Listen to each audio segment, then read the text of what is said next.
you heard of the word unit turn. But what is a unit turn?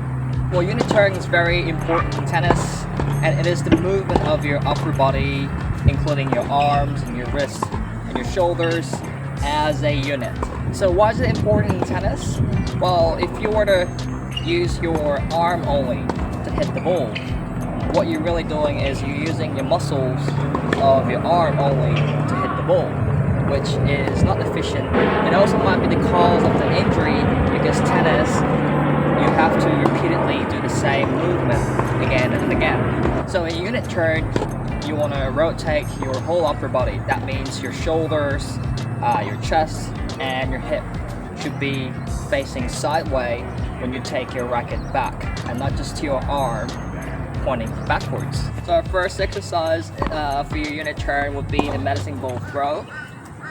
So I and my partner will be throwing this ball by turning our shoulders and pointing chest and our hip to the sideway. So as you can see in the video, we're turning our shoulders, our chest is pointing to the sideway, and as we step forward, step in with that right foot or our left foot, we're creating our momentum to throw the ball forward. The key is to not just stop the movement when you step forward and then throw, because you're losing the momentum here.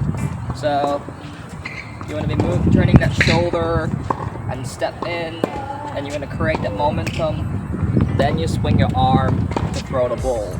So make sure there's no pause between when you step in. You want to use that momentum to throw the ball forward. So do that medicine ball throw for a couple of times for both forehand side and the backhand side, and just get the feel of turning that shoulders and moving the whole upper body as a unit. Okay, let's practice with the racket this time. So hold your racket, get into that ready position. Your goal is to get to the side-on position. I call this a surfer's position. So from your ready position to the surfer's position. So instead of just using your dominant hand to pull the racket, let's try using our non-dominant hand to also push the racket as you take your racket back.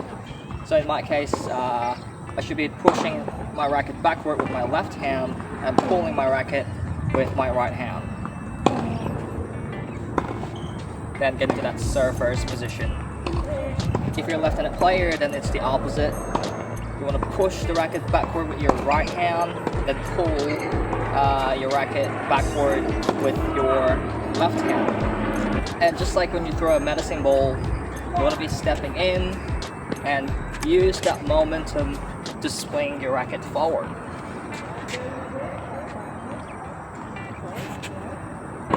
How far away should you be coiling your upper body? Well, just imagine you're standing on a very big clock.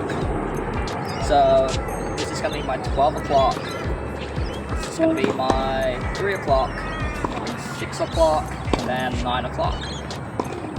What I want to do is I'm going to turn my body all the way until my arm or my racket points to the 4 o'clock. So about there, 4 or 5 o'clock. The quicker the ball comes to you, the shorter or the smaller your racket take back should be. So 6 o'clock is fine, but it should be at the moment where you have enough time to do so. Anything that's over 6 o'clock would be a little bit too big, and you usually end up hitting it light and making lots of unforced errors.